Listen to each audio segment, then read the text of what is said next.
Alors, notre prochain invité, c'est Jonathan Renière, qui est responsable des communications de Tourisme Chaudière-Appalaches. Jonathan, bonjour. Bonjour, Michel. Jonathan, aujourd'hui, dans le cadre de notre chronique sur le tourisme, on va parler de la route des navigateurs. Qu'est-ce que c'est exactement que la route des navigateurs? La route des navigateurs, c'est essentiellement la 132. Fin.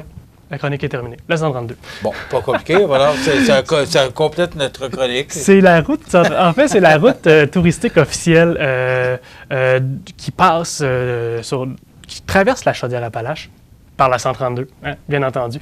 C'est une route de 400 km qui part chez nos voisins à l'ouest, au centre du Québec. Donc, ça débute un petit peu à l'ouest du pont La Violette, là, de la rive sud de Trois-Rivières, à Pierreville, proche de Pierreville. C'est plutôt à Saint-François-du-Lac, donc près de aussi Odanak, là, une réserve de Première Nation là-bas.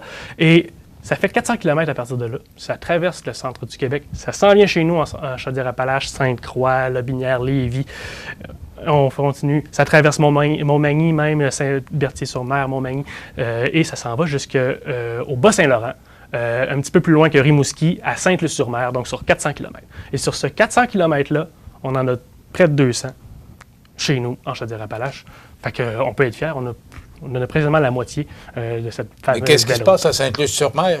Il y a un mur? Sainte-Luce-sur-Mer, la 132 continue. C'est juste qu'officiellement, la route touristique officielle change de nom? Elle ne change pas de nom. C'est juste que fallait mettre une limite. Jusqu'à l'année dernière, dans le coin du centre du Québec, là, ça commençait un petit peu plus à l'est et ils ont décidé de rajouter quelques kilomètres vers Odanak et Saint-François-du-Lac. Donc, okay. Elle s'allonge tranquillement et elle prend du chemin. OK. Exact. Bon, maintenant, qu'est-ce qu'on peut voir? Parce qu'il y a beaucoup d'attraits touristiques, là, 400 km, là, il y en a à voir des choses. Exactement. Le principal attrait de la route des navigateurs, ça fait partie du nom, c'est le fleuve Saint-Laurent. Et pour vrai, le fleuve, c'est une route qui nous permet de vivre le fleuve, de se l'approprier. Elle fait essentiellement la 132, comme j'ai mentionné, et à plusieurs endroits, elle quitte la 132 pour se rapprocher du fleuve. Exemple, à Berthier-sur-Mer, on sort de la 132 et on s'en va vers les Croisières-La Chance, vers le parc fluvial, et on fait un bout encore plus proche du fleuve avant de reprendre la 132. C'est plusieurs exemples comme ça qui nous permettent de vivre le fleuve.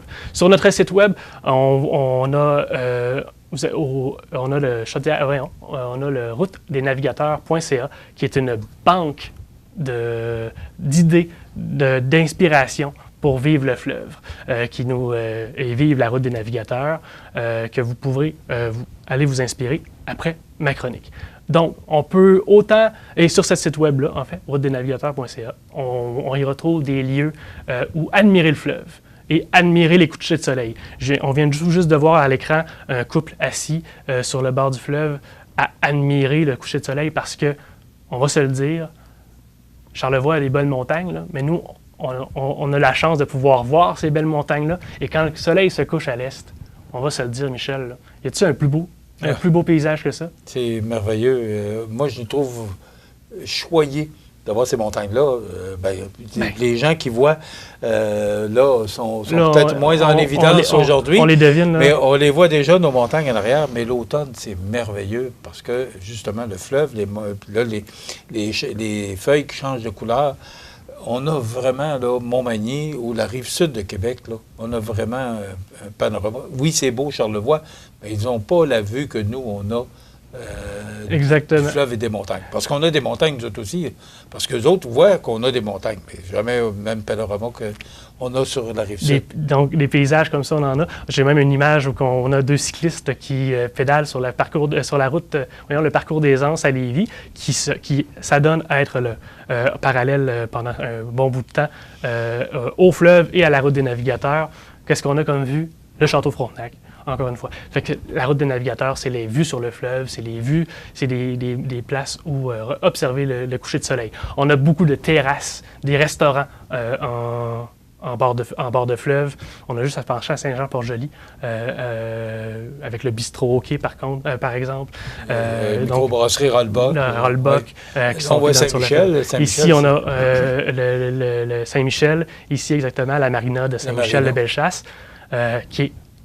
Donc, vous le savez peut-être pas, on est sur la base... Il y a une marina à Berthier, il y a une marina à Saint-Jean-Port-Joli. Exactement. Et encore une fois, sur notre site web, on a comment vivre le fleuve, autant sur les îles, comment visiter l'archipel. On a notre archipel ici, l'archipel de l'île aux Grues. Si je me permets, je déplace chez nos voisins du Bas-Saint-Laurent.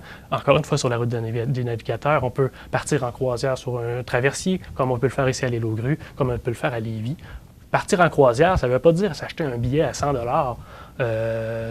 croisière AML, autant que je les aime aux croisières AML, parce que croisière AML, on peut partir en croisière sur le fleuve à partir de Lévis, du Quai Paquette, mais si on a un budget un petit peu plus restreint, pourquoi pas de ne pas prendre la traverse Québec-Lévis, profiter du fleuve à pied.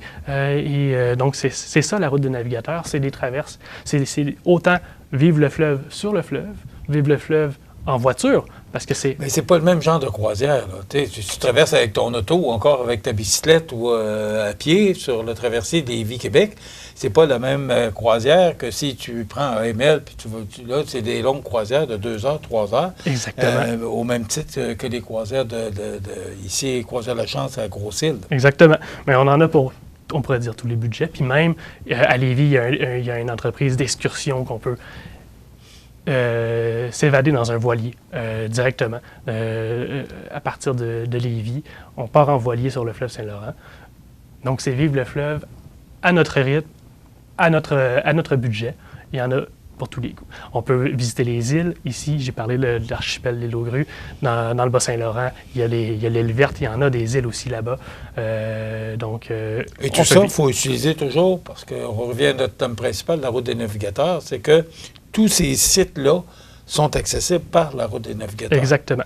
On a également des restaurants, comme j'ai dit, des terrasses, et on a également des auberges, des chalets. On peut s'évader une petite nuit ou deux dans un chalet à Saint-Jean-Port-Joli. C'est ça, il faut dormir aussi. Il faut manger, il faut dormir. Exactement, mais il y a moyen de partir en petite escapade, même si c'est à 30 minutes de la maison, pourquoi pas?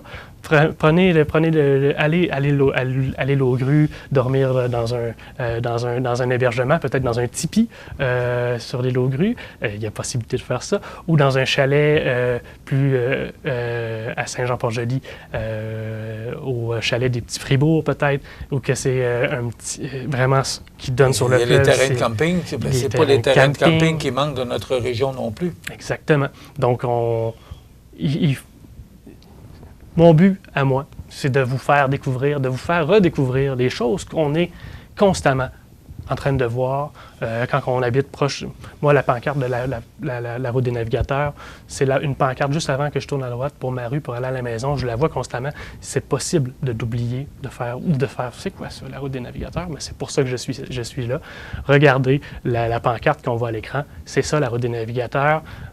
C'est parfait pour faire des road trips. Si vous avez partir en moto, inspirez-vous. Allez au routesdesnavigateurs.ca pour vous inspirer, pour vous dire qu'est-ce que je peux faire en fin de semaine, peut-être partir. Bon, qu'est-ce qu'on retrouve en quelques secondes? Qu'est-ce qu'on retrouve là-dessus c'est quoi? Ce sont les endroits pour coucher, manger? Exactement. En haut, dans le menu, en haut de l'écran, vous allez voir un quoi faire, où manger, où dormir. C'est tout simplement qu'est-ce que je veux faire. Et on a aussi la route vue par. On a des influenceurs, des créateurs de contenu. On a des gens qu'on invite. Pascal Picard, d'ailleurs, qui est venue l'année passée, la chanteuse, l'auteur, compositeur, interprète, elle est venue sur la route des navigateurs. On l'a invitée. Et on a la route vue par Pascal Picard. Vous allez pouvoir voir une série de vidéos dans la région que vous voulez, les 3 régions. Vous pouvez vous rendre en Chaudière-Appalaches. On défile jusqu'à Chaudière-Appalaches. Il y a une série de vidéos de Pascal qui va au Babel Café au Cap-Saint-Ignace, près de l'église au Cap-Saint-Ignace. Elle va à la plage à Berthier, la plage municipale à Berthier-sur-Mer. Elle découvre plein d'attraits sur toute la Chaudière-Appalaches, sur la route des navigateurs, mais elle va aussi au centre du Québec et au Bas-Saint-Laurent. Mais c'est plein d'idées pour s'inspirer. On peut trouver des terrasses pour manger sur le bord du fleuve. On peut trouver des chalets, des campings pour dormir sur le bord du fleuve. On peut trouver des excursions sur le fleuve. On peut trouver tout ce qui peut nous servir pour s'inspirer, pour passer un bon week-end. Merci beaucoup. Jonathan Renière, qui est responsable des communications pour Tourisme Chaudière-Appalaches, route-des-navigateurs.ca et tourisme-chaudière-appalaches.ca. Chaudière-appalaches.com, chaudière-appalaches.com et route-des-navigateurs.ca. Voilà, ça complète.